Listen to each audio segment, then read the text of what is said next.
La République de Guinée a été officiellement réintégrée au sein de l'Union africaine et la Communauté économique des États de l'Afrique de l'Ouest, CEDEAO. Cette décision, annoncée à l'issue des délibérations des deux institutions régionales et sous-régionales, consacre le retour progressif de la Guinée dans les instances africaines de décision.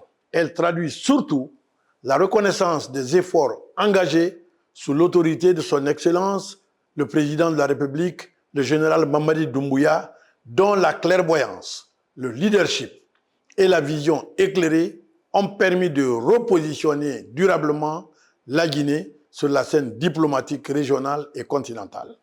Cette réintégration est une victoire diplomatique majeure pour notre pays, la Guinée. Elle consacre le travail méthodique et responsable conduit sous le leadership de son Excellence, le président Mamadi Doumbouya, un homme d'État qui a su faire le choix du dialogue, de la responsabilité et de la souveraineté assumée. Les communiqués de l'Union africaine et de la CEDEAO reconnaissent les efforts significatifs accomplis par notre pays dans le cadre de la transition. Concrètement, cette décision permet à la Guinée de retrouver pleinement sa voix et sa place au sein des instances africaines, de participer aux mécanismes de décision et de coopération et surtout de renouer avec l'ensemble de ses partenaires régionaux et internationaux.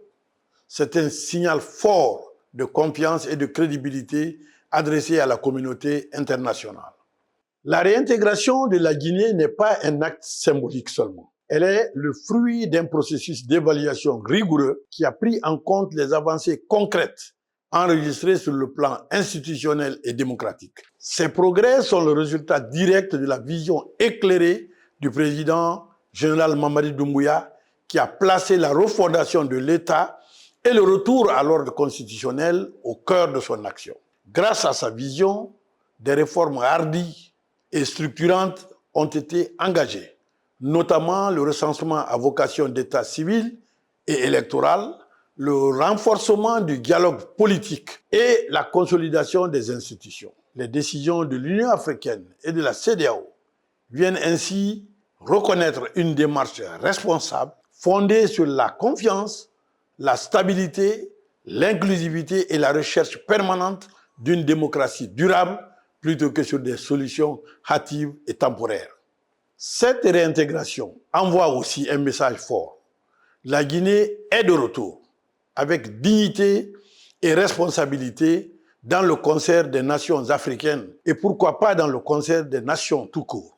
Sous l'impulsion de son Excellence, le président général Mamadi Doumbouya, la diplomatie guinéenne s'est inscrite dans une dynamique de confiance, de respect mutuel et de coopération constructive. Elle confirme que la Guinée est aujourd'hui dirigée par un homme d'État responsable, dont le leadership est reconnu au-delà de nos frontières. Cette nouvelle étape renforce la crédibilité de notre pays dans les enceintes régionales et continentales et ouvre les perspectives importantes en matière de coopération politique, économique et sécuritaire au bénéfice du peuple guinéen. La réintégration de la Guinée au sein de l'Union africaine et de la CEDEAO est l'illustration concrète de la vision et de la clairvoyance de son Excellence, le président de la République, chef de l'État, le général Mamadi Doumbouya. Un leadership assumé, une vision éclairée, ayant permis donc à la République de Guinée de rétablir la confiance avec ses partenaires africains et internationaux et retrouver sa place naturelle au sein des grandes organisations du continent et ailleurs. Cette étape majeure confirme que le processus de retour à l'ordre constitutionnel se fait avec méthode, responsabilité et ambition, ce qui renforce davantage la dynamique de refondation de l'État et inscrit durablement la Guinée sur la voie d'une gouvernance stable, crédible et respectée.